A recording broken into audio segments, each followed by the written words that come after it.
नमस्कार, स्वागत है आप सभी का। आप देख रहे हैं गंगा प्राइम। आपके साथ मैं हूं राजीव ढोंडियाल और शुरुआत करते हैं बुलेटिन की। बड़ी खबर सबसे पहले बागपत से, जहां पर पूर्व बीजेपी जिलाध्यक्ष की हत्या कर दी गई है।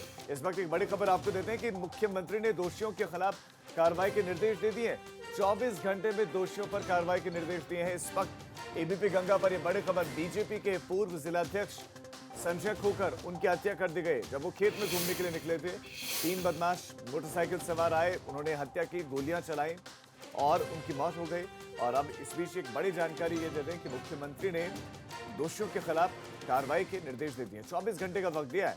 24 घंटे के भीतर दोषियों पर कार्रवाई के निर्देश दिए हैं और मुख्यमंत्री ने मामले में जवाबदेही भी तय करने को कहा है। खेत पर जाते वक्त बदमाशों ने संजय खोकर की हत्या कर दी थी और उसके बाद मुख्यमंत्री ने अब निर्देश दिए कि 24 घंटे के भीतर खुलासा करें। संतोष शर्मा हमारे संवाददाता खबर पर और ज्यादा जानकारियों के साथ जुड़ गए हैं। संतोष, आज बागपत हो, बुलंदशहर हो, यहां से कई सारी घटनाएं, खबरें सामने आई, लेकिन मुख्यमंत्री ने संजय खोकर वाले मामले में जो बीजेपी के पूर्व जिला अध्यक्ष हैं जिनकी हत्या कर दी, उस मामले में कुछ निर्देश दिए हैं। क्या है, दर्शकों को विस्तार से और सिलसिलेवार बताएं, क्या निर्देश है, क्या डेडलाइन दी गई है पुलिसकर्मियों को? देखिए, बागपत में पूर्व जिलाध्यक्ष संजय खोकर की हत्या की घटना पर मुख्यमंत्री योगी आदित्यनाथ ने संज्ञान लिया है और इस मामले पर सीधे उत्तर प्रदेश के डीजीपी से बात की है। उन्होंने बागपत पुलिस से इस पूरे मामले में रिपोर्ट मांगी है और साफ निर्देश दिया कि 24 घंटे के अंदर इस हत्याकांड का खुलासा होना चाहिए और जो भी अपराधी हैं, जिन लोगों ने संजय खोकर की गोली मार करके हत्या की है, उनको सलाखों के पीछे भेजा जाए। इस बात का अल्टीमेटम मुख्यमंत्री ने दिया है।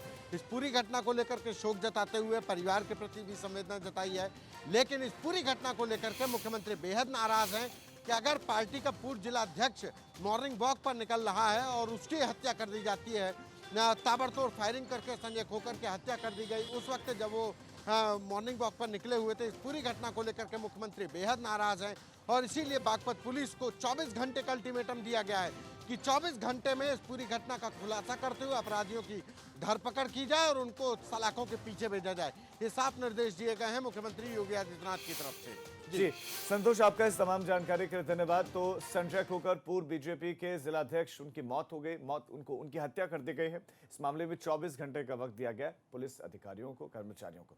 आगे बढ़ते हैं। अब ऐसी खबर जिसे देखकर आप भी कहेंगे कि यूपी में ना तो मनचलों में खौफ है पुलिस का, ना ही छेड़खानी की वारदातें रुक रहे हैं। ताजा मामला बुलंदशहर का है, जहां पर मनचलों के आतंक के चलते एक होनहार छात्रा प्रतीक्षा की जान चली गई। बुलंदशहर जिले में टॉप कर चुकी सुदीक्षा भाटी जब अपने चाचा के साथ औरंगाबाद जा रही थी तो बाइक सवार मनचलों ने रास्ते में छेड़खानी की, जिसके चलते अचानक उनकी बाइक बुलेट से टकरा गई और हादसे में होनहार छात्रा सुदीक्षा की मौके पर मौत हो गई। बता दें कि सुदीक्षा भाटी अमेरिका में पढ़ाई कर रही थी। बुलंदशहर में 12वीं टॉप करने के बाद भारत सरकार की स्कॉलरशिप पर वो अमेरिका में पढ़ाई कर रही थी। अभी वो छुट्टियों पर घर आई थी। 20 अगस्त को उन्हें अमेरिका वापस लौटना था। अब हादसे में उनकी जान चली गई। तो ये बड़ी खबर आपको बुलंदशहर से हम दे रहे हैं।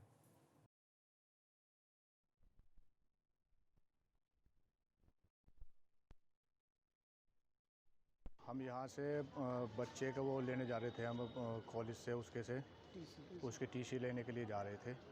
तो रास्ते में बीच में हम जाते तरफ तो हमने बुलंदशहर पार करा तो चौराया सब कोई गांव है ऐसे ही। उसके पास से बाइक एक बुलेट थी, उस बुलेट ने कई बार हमको ओवरटेक करा, फिर ऐसे घुमाया इधर उधर को घुमाया। हमने फॉर और धीमी कर ली, स्टड से मारने लगा वो। स्टड मारने के बाद में हमने धीमी करी अपनी बाइक, फिर भी उसने और आगे से जाकर फिर एकदम हमारे आगे एकदम ब्रेक मार दी। ब्रेक मारने के बाद में भी हमारी बाइक एकदम कंट्रोल पे हो, उसमें ज़्यादा सीधी टक्कर लगी। सीधी टक्कर लगते ही मैं ऐसे ही गिर गया हूँ और मेरी भतीजी पीछे गिरी उस सर्स के उससे। शुभिक्षा नाम की एक लड़की अपने चाचा के साथ अपने मामा के गांव जा रही थी। रास्ते में उसका एक्सीडेंट हो गया। एक बुलेट मोटरसाइकिल से उसके मोटरसाइकिल की टक्कर हो गई और जिसमें शुभिक्षा की दर्दनाक परिस्थितियों में मौत हो गई। अभियोग पंजीकृत कर लिया गया है और जो मोटरसाइकिल वाला था जिससे एक्सीडेंट हुआ है उसकी तलाश की जा रही है, विवेचना की जा रही है। इस बीच में एक और बड़ी खबर आपको देते हैं। मायावती ने भी सुदीक्षा की मौत मामले में ट्वीट कर दिया है। सुदीक्षा की मौत पर मायावती ने ट्वीट किया है। मायावती ने ट्वीट करके लिखा है कि मनचलों की वजह से जान गंवानी पड़ी, दोषियों के खिलाफ सख्त कार्रवाई करे सरकार। ऐसी बेटियां आखिर कैसे आगे बढ़ेंगी? मायावती ने सवाल पूछ दिया है। ऐसे बेटियां आखिर ऐसे आगे आगे कैसे बढ़ेंगी? पुलिसकर्मी कह रहे हैं कि चिंताजनक परिस्थितियों में उनकी मौत हो गई, लेकिन सवाल ये कि वो परिस्थितियां उत्पन्न क्यों हुई, उन परिस्थितियों को फलने फूलने क्यों दिया गया? इस बीच में मायावती ने भी ट्वीट कर दिया है। मायावती ने ट्वीट करके सवाल पूछा कि आखिर ऐसे आगे कैसे बढ़ेंगी बेटियां?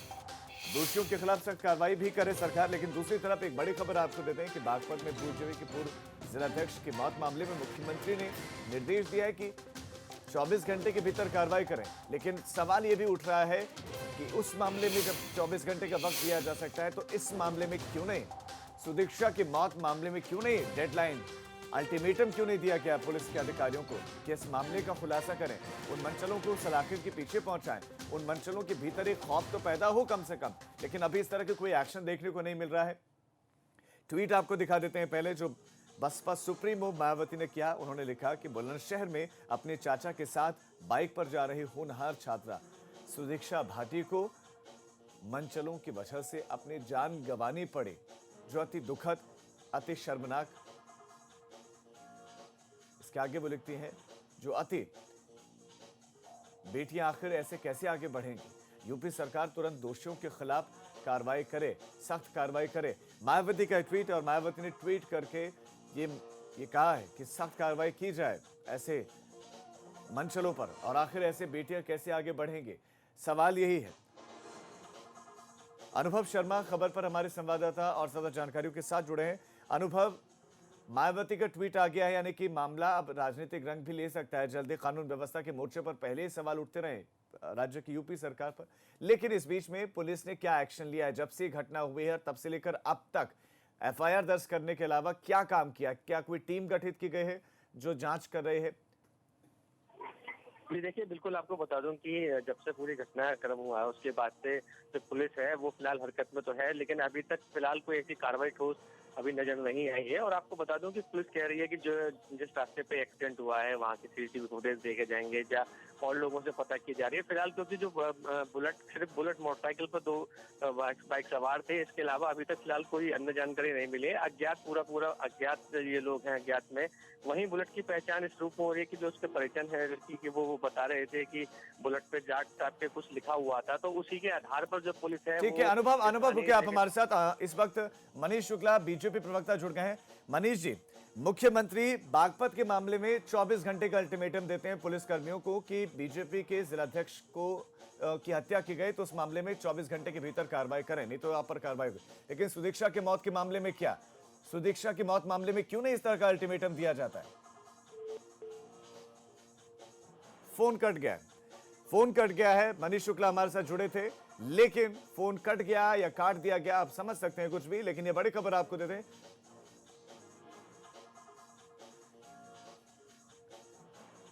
ये खबर बड़ी है, और ये खबर बहुत बड़ी है क्योंकि एक होनहार छात्रा अब नहीं रही।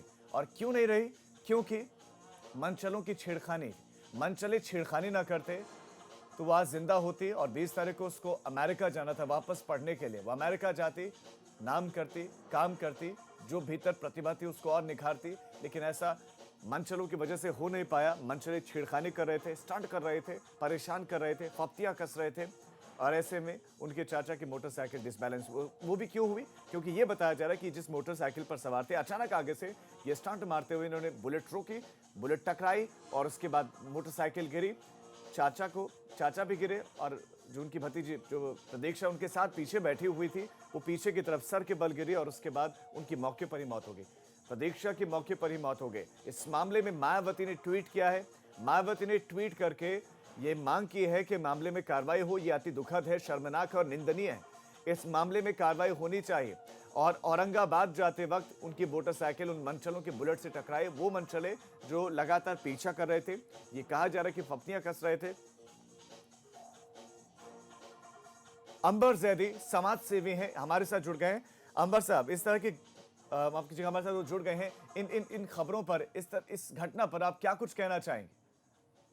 देखिए, मैं खुद एक महिला हूँ और इस तरह की घटनाएं लगातार हमारे देश में बढ़ती जा रही हैं। छेड़छाड़ हो या बलात्कार जैसी घटनाएं, जब भी ऐसा कुछ होता है तो हम सिर्फ एक अफसोस और कड़ी निंदा और कुछ अपना एक अफसोस जाहिर कर देते हैं और उसके बाद कुछ बदलता नहीं है। यहाँ तक कि निर्भया के बाद भी बहुत कुछ बदला, लेकिन फिर भी कुछ नहीं बदला है। जो कुछ बदलना है वो सबसे पहले जो सामाजिक चेतना जिसकी सबसे ज़्यादा ज़रूरत है, साथ ही साथ कानून व्यवस्था, पुलिस का सेंसिटाइजेशन होना बहुत ज़रूरी है। क्योंकि एक केस और आया था जिसमें पुलिस ने लड़कियों ने पुलिस से शिकायत की थी, जिसमें पुलिस ने नहीं माना और उसमें एक लड़की ने सुसाइड कर लिया था। तो साथ ही साथ पुलिस का सेंसिटाइजेशन भी बहुत ज़रूरी है सामाजिक चेतना के साथ, क्योंकि समाज में पुलिस भी उसी समाज का हिस्सा है। तो उस तरह की घटनाएं लगातार बढ़ रही हैं, उस पे कोई कड़े कदम नहीं उठाए जा रहे, जो कि बहुत ही अफसोस की बात है।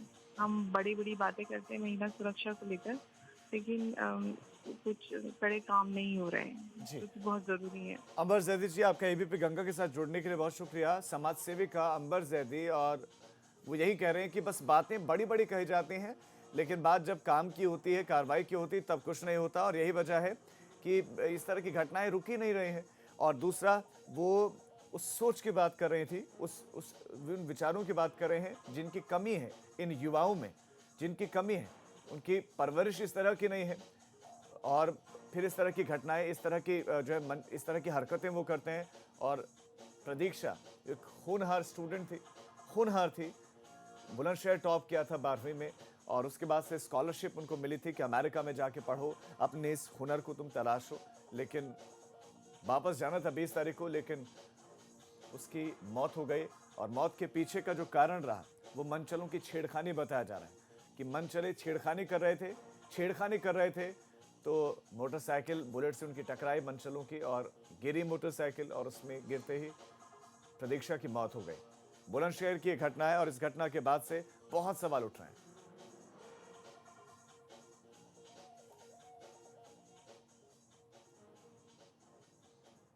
I feel extremely blessed and honored to be standing here today as the valedictorian student of Vidyagyan Bulandshahar's 2018 batch.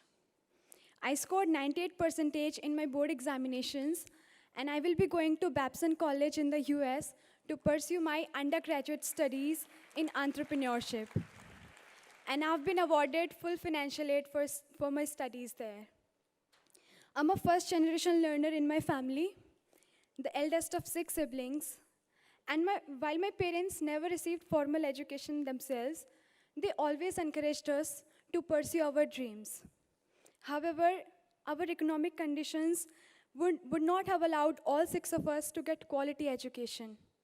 Consequently, I would have been the first one to discontinue my studies, because my community does not believe that it is as important to educate girls as ये boys. Sudiksha का आपने वो speech सुनी जिसमें वो बता रहे हैं कि गरीब परिवार से ताल्लुक़ रखते हैं, परिवार वाले, उनके माता पिता पढ़े लिखे नहीं, लेकिन उनको पढ़ाने का उन्होंने जो है जिम्मा उठाया, हौसला दिया, और उसके बाद वो यहाँ तक पहुँचे। हमारे साथ अनुभव, हमारे संवाददाता, और ज़्यादा जानकारियों के साथ जुड़ गए हैं। अनुभव, मैं आपसे यही जानना चाहता हूँ, पहले तो पुलिस, माफ़ कीजिएगा, संतोष हमारे साथ संवाददाता इस खबर पर और ज़्यादा जानकारियों के साथ जुड़े हैं, जो इस वक्त लखनऊ से हमारे साथ जुड़े हैं। संतोष, सवाल ये उठ रहा है, सवाल उठेगा भी कि एक घटना पर बयान आ जाता है कि 24 घंटे में आप कार्रवाई करिए, लेकिन फिर उसी के बिल्कुल नज़दीक बुलंदशहर में इस तरह की घटना होती है, उस पर किसी तरह की कोई निर्देश, किसी तरह की कोई कार्रवाई की बात, कोई डेडलाइन नहीं दी जाती, फिर ये सवाल उठाता है। देखिए, ये अभी तक कितना ज़रूर है कि बुलंदशहर में इस घटना के बाद को लेकर के अभी तक ना तो मुख्यमंत्री की तरफ से कोई ऐसा संज्ञान में लाया गया है, और ना ही डीजीपी मुख्यालय इस मामले को लेकर के सक्रिय है। अब बात बेटियों की सुरक्षा की, तो उत्तर प्रदेश में योगी आदित्यनाथ की सरकार आई तो वादा किया गया कि एंटी रोमियो स्क्वाड बनेगा। एंटी रोमियो स्क्वाड बना, कहाँ बना? सड़क पर हमको आज तक नहीं दिखाई पड़ा, कागजों में भले ही चल रहा हो। इससे पहले वुमेन पावर लाइन था, वुमेन पावर लाइन। संतोष, आपको रोक रहा हूं इस वक्त। अतुल कुमार श्रीवास्तव हमारे साथ जुड़ गए हैं, एएसपी हैं बुलंदशहर। अतुल जी, इस पूरी घटना के बारे में आपको बताइए कि आपको इस घटना की क्या क्या जानकारियां हैं, कब आपको जानकारी मिली, और आपने क्या कार्रवाई की अब तक, ये जानकारी दर्शकों को दें आप। देखिए, कल एक लड़की अपने भाई के साथ अपने मामा के घर जा रही थी। रास्ते में एक्सीडेंट की सूचना प्राप्त हुई, तत्काल पुलिस मौके पर पहुंची। भाई से घायल जो लड़की थी उसको हॉस्पिटल भेजने की बात हुई, भेजा गया। जो लड़की के भाई हैं उनसे पूछताछ की गई, पूछताछ में लड़की के भाई ने बताया कि मैं मोटरसाइकिल चला रहा था, सामने से आगे आगे एक बुलेट मोटरसाइकिल चल रही थी। बुलेट मोटरसाइकिल ने अचानक ब्रेक लिया और ब्रेक लेने के बाद ये पीछे से जा करके टकराए और टकराने के बाद वहां से गिरे और गिरने के बाद लड़की को चोट लगी और बाद में उनकी दर्दनाक मृत्यु हो गई। भाई सुरक्षित थे, भाई को कोई बात नहीं हुई। उस समय जो पुलिस तत्काल मौके पर पहुंची थी, पुलिस को अथवा प्रत्यक्षदर्शी थे, किसी को ये बात नहीं बताई गई कि कोई छेड़छाड़ आदि की बात हुई या कोई बात इस तरह की हुई। उसके बाद में ये बात अभी सुबह से प्रकाश में आई है कि घर वालों ने जो मौके पर मौजूद नहीं थे, उन्होंने ये बात अतुल बताई जी, है परिवार कि वाले ये आरोप लगा रहे हैं कि आप लोग तो इसको मानने को तैयार नहीं थे, छेड़खानी की घटना, पुलिस इसको एक्सीडेंट मान रही थी। नहीं, जो बात उन्होंने बताई थी और उसकी एक छोटी सी बाइट भी थी, लड़की के भाई की एक छोटी सी बाइट भी थी, वो भी हमने शेयर कर दिया है अपने सोशल मीडिया ग्रुप के माध्यम से। जो बातें उन्होंने बताई थी उनका संज्ञान लेकर के तत्काल उसकी तलाश शुरू की गई और उसमें विस्तृत विवेचना की जा रही है। लेकिन ये तथ्य छेड़छाड़ आदि की कोई बात, क्योंकि मौके पर मौजूद उनके भाई थे, वो मोटरसाइकिल चला रहे थे, उन्होंने ऐसी कोई बात उन्होंने भी नहीं बताई थी। और यानी कि अभी आप इस एंगल से जांच कर रहे हैं कि नहीं, मनचलों की छेड़खानी वाले एंगल से जांच हो रही है या नहीं, सिर्फ एक्सीडेंट ही मान रहे हैं आप लोग अभी तक? पहली बात, निश्चित रूप से पहली बात जो उन्होंने बताई थी, जो फर्स्ट इंफॉर्मेशन रिपोर्ट थी, जो उन्होंने फर्स्ट इंफॉर्मेशन दी थी, जो पुलिस को बात बताई थी, उसको संज्ञान लेकर के विवेचना की जा रही थी। अब जो परिजन जो मौके पर मौजूद नहीं थे, उन्होंने अब जो बातें बताई हैं उनका भी हम संज्ञान ले रहे हैं और उनको भी संज्ञान में लेकर के आगे कार्रवाई कर रहे हैं। कब तक कार्रवाई, किस तरह की कार्रवाई, क्या करने जा रहे हैं? क्या कोई टीम गठित करेंगे उन मंचलों को ढूंढने के लिए? टीम गठित की, लेकिन मंचलों की बात अभी हम विस्तृत जांच कर रहे हैं कि घटनाक्रम क्या था। हम जो मौके पर मौजूद नहीं थे, उन लोगों ने ये बातें बताई हैं, इसलिए उनसे भी हम विस्तृत पूछताछ कर रहे हैं कि किस तथ्य के आधार पर जो कल बात नहीं बताई गई थी, वो बात जो बताई गई है उसके संज्ञान में लेकर के कार्रवाई करेंगे और पूछताछ कर रहे हैं कि कैसे उनको अब ये बात आज पता चली है छेड़छाड़ वाली। तो पूछताछ कर रहे हैं, जांच कर रहे हैं, विवेचना कर रहे हैं। अतुल जी, आपका एबीपी गंगा के साथ जुड़ने के लिए शुक्रिया। Atul Kumar Srivastava, ASP city Bulandshahr, ABP Ganga के साथ जुड़कर उन्होंने बहुत सारी जानकारियां दी हैं। पहला तो उनका ये कहना है कि सुदीक्षा जिस मोटरसाइकिल पर थी वो अपने भाई के साथ बैठी थी, भाई ठीक है लेकिन सुदीक्षा की मौत हो गई। दूसरा, वो ये कह रहे हैं कि उनको इस तरह की कोई शिकायत पहले की ही नहीं गई थी, जो एफआईआर लिखवाए गए उसमें इसका कोई जिक्र नहीं था।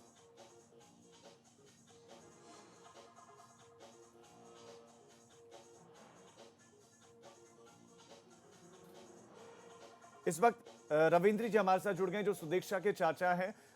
रविंद्र जी, पहले तो मैं घटनाक्रम आपसे समझना चाहूंगा, जानना चाहूंगा, क्योंकि आपसे कुछ देर पहले हमारे साथ बुलंदशहर के जो एएसपी हैं वो जुड़े थे और उनका ये कहना है कि जो आपने एफआईआर लिखवाई उसमें आपने एक्सीडेंट का जिक्र किया, उसमें मंचलों की बात नहीं थी। तो आप पहले ये बताइए कि घटनाक्रम क्या हुआ था, आप सिलसिलेवार बताइए कि कहां पर थे, कहां से आप कहां जा रहे थे, इस बीच में क्या क्या हुआ। जी, बताना चाहूँगा जिस तरह से जो हादसा हुआ है, जो छात्रा थी, जो हौलदार छात्रा थी सुदीक्षा अपने चाचा के साथ रही थी। कुछ जो है मनचले बाइक पर आते हैं और 2 से 3 किलोमीटर उनका पीछा करते हैं। उसी दौरान जो है इनके जो चाचा हैं वो थोड़ा घबराते हैं और जो मनचले हैं बाइक इनके आगे लगाकर जो है मतलब छेड़छाड़ करते हैं। उसी दौरान ये हादसा हो जाता है, जैसा इनके चाचा ने बताया है। और जो चाचा हैं वो हमारे साथ हैं, उनसे जो है घटनाक्रम पूछते हैं कि क्या क्या घटनाक्रम उस समय था, जो इनके चाचा है हमारे साथ। जी, क्या हुआ था उस समय, उस दौरान जो है चीजें मतलब थी? हम बाइक पे जा रहे थे, मैं और मेरी भतीजी बाइक पे जा रहे थे। बुलेट बाइक पे दो के आए और हमारे आगे पीछे बाइक करने लगे। काफ़ी तेज भगाते थे, कभी पीछे करते कभी आगे, और हमने फिर अपनी बाइक मंदी करने के बाद में उन्होंने फिर अब पीछे कर ली बाइक और बस फिर एकदम पीछे से बहुत तेज़ी से आए और हमारे आगे आके उन्होंने एकदम ब्रेक मार दी। ब्रेक मारने के बाद में फिर वो हमने भी ब्रेक मारे और वो वहाँ से भाग गया। हमारी बाइक कंट्रोल में पाई, उसमें वो पीछे को मेरी भतीजी पीछे गिर चुकी थी, मैं भी साइड में गिर चुका था, तो उसके सर में चोट लगी थी। बाइक पर कितने लोग थे? 2 लोग थे। कितना पीछा किया उन लोगों ने आपका? 1-2 किलोमीटर के करीब उन्होंने पीछा किया। तो घटनाक्रम कौन से उसका है, कहाँ का है? ये बुलंदशहर और औरंगाबाद के बीच में। जी, इनके चाचा का साफ कहना है कि जो हादसा था वो रविंद्र, मैं चाहता हूं कि आप उनसे सवाल पूछें। पुलिस कह रही है कि चाचा नहीं बल्कि भाई थे, पहला सवाल। दूसरा, पुलिस ये कह रही है कि उन्होंने एफआईआर में पहले जो लिखवा है उसमें कहीं भी इस बात का जिक्र नहीं है कि मनचले छेड़छाड़ कर रहे थे, तो क्या ऐसा हुआ था?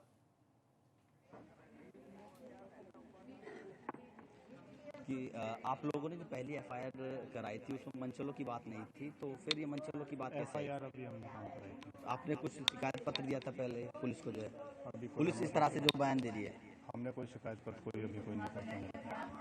तो मतलब आपने कोई शिकायत पत्र नहीं दिया? हमारे पास कोई शिकायत पत्र नहीं है। जी, इनका साफ कहना है कि इन्होंने जो है अभी तक कोई शिकायत पत्र जो है पुलिस को नहीं दिया था। जो सुदीक्षा के जो चाचा हैं उनका साफ कहना है यही घटनाक्रम तो फिर यानी कि यही उनके क्या साथ कोई एफआईआर नहीं लिखवाए गए उनकी तरफ से? है। अब रविंद्र, मैं चाहता हूं उनसे पूछें, आप कोई एफआईआर नहीं लिखवाए तो फिर एफआईआर कब लिखवाएंगे? ये मैं जानना चाहता हूं उनसे। तो पुलिस कैसे करे कि एफआईआर, फिर पुलिस को किसने एफआईआर लिखवाई? अभी आपने एफआईआर क्यों नहीं लिखवाई? पुलिस कल वहाँ मौके पे ही पहुँच गई। अच्छा, पुलिस कल वहाँ मौके पे ही, तो आपने कोई शिकायत पत्र नहीं दिया अभी तक? तो जब पुलिस वहाँ मौके पे ही पहुँच गई थी तो उनको कार्रवाई करनी चाहिए। परिजनों का कहना है जब पुलिस जी रविंद्र, मैं चाहता हूं आप उनसे पूछें, जब कल पुलिसकर्मी आप बता रहे हैं कि पहुंचे थे, पुलिसकर्मी जो है चीजें लिखवा रहे होंगे, नोट कर रहे होंगे, तो उस वक्त आपने क्या क्या पुलिस वालों को बताया था? उस वक्त घटनाक्रम, जब पुलिस वालों से पहली बातचीत आपकी हुई थी घटना के बाद, तो पुलिस वालों ने क्या पूछा था आपसे? आपने पुलिस वालों को क्या बताया था? घटनाक्रम के दौरान पुलिस ने आपसे पूछताछ की होगी, तो क्या बताया आप लोगों ने? यही तो बताया था, मतलब हम ऐसे बाइक पे ऐसे आ रहे थे और वो लड़के ऐसे बाइक पे थे, ये बताया था। पुलिस ने सिर्फ इतनी जानकारी जांच की आपसे, और इससे ज़्यादा कोई जानकारी नहीं। पुलिस से सिर्फ इनसे जानकारी ये जुटाई कि ये कहाँ से कौन लोग थे, सिर्फ इतना था। इन्होंने अभी तक जो है शिकायत पुलिस को नहीं दी है, क्योंकि पूरा परिवार, पूरा माहौल, पूरा जो है। ठीक है रविंद्र, आप भी हमारे साथ बने रहे। ये खबर चूंकि बड़ी, इस पर हम लगातार नजर बने हुए। रविंद्र हमारे संवाददाता हमारे साथ जुड़े थे और उनके साथ जुड़े थे प्रतीक्षा के चाचा, और उन्होंने पूरी की पूरी कहानी बयां की। वो बता रहे कि हमने तो कोई एफआईआर नहीं लिखवाई है, तो पुलिस ने एफआईआर लिख दी है। और उसमें पुलिस के जो अधिकारी एबीपी गंगा के साथ जुड़े हैं, वो कह रहे हैं कि भाई बैठे हुए थे, लेकिन मोटरसाइकिल पर चाचा थे, वो ये दावा कर रहे हैं। बहुत सारे सवाल हैं जो अब उठने लगे हैं। इस खबर पर नजर बनी हुई। एक छोटे से ब्रेक के लिए हम रुक रहे हैं।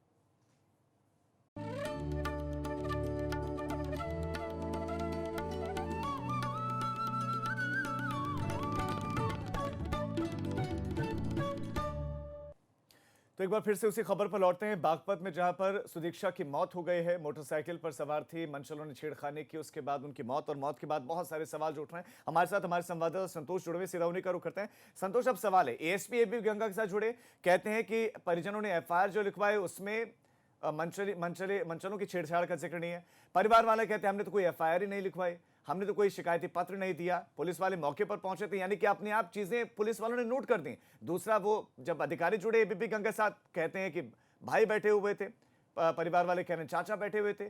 तो ये पुलिस का रवैया किस तरह का है? पुलिस अपने आप मनगढ़ंत एफआईआर भी लिखने लग गई है। देखिए, उत्तर प्रदेश पुलिस का यही चेहरा है राजीव, यही चरित्र है, यही चेहरा है कि एक बेटी, जो होनहार बेटी, जो अमेरिका में पढ़ रही थी, अपने दम पर पढ़ रही थी, उसने अपनी पढ़ाई के दम पर उसको स्कॉलरशिप मिली थी।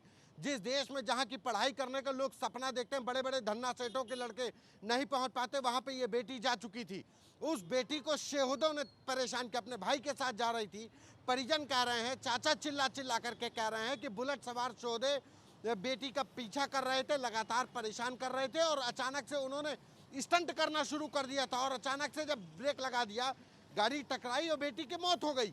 और लेकिन शर्मनाक बयान बुलंदशहर के एसपी सिटी दे रहे हैं। अतुल श्रीवास्तव कह रहे हैं कि वो मामूली एक्सीडेंट की धारा है। ये नियत बता रही है कि बुलंदशहर पुलिस कितने शर्मनाक तरीके से इस घटना को ले रही है कि एक लड़की शोधों से तंग आकर के उनके हरकतों से उसकी जान चली गई। और एडिशनल एसपी यहाँ पर कह रहे हैं कि मामूली एक्सीडेंट की घटना है, हमने मामूली एक्सीडेंट परिजनों ने बताया। परिजन कह रहे हैं कि हमने तहरीर बिल्कुल, ये कितनी गंभीर है, पुलिस कितनी सजग है, ये दिख रहा है। संतोष, फिलहाल आपका तमाम जानकारी के लिए धन्यवाद। लेकिन बहुत सारे सवाल, परिवार कह रहे हैं चाचा थे, पुलिस कह रही भाई थे, परिवार कह रहे हमने एफआईआर अभी तक लिखवाई नहीं, कोई शिकायती पत्र नहीं दिया, पुलिस ने एफआईआर लिख दी है, और वो भी इसमें मनचलों का छेड़छाड़ का, शोधों से परेशानी का कोई जिक्र तक नहीं है। पर इस बुलेटिन में फिलहाल इतना ही, लेकिन छोटे से ब्रेक के उस पार देखिए पहाड़ प्रभात मेरे सहयोगी कौशल सेठ के साथ।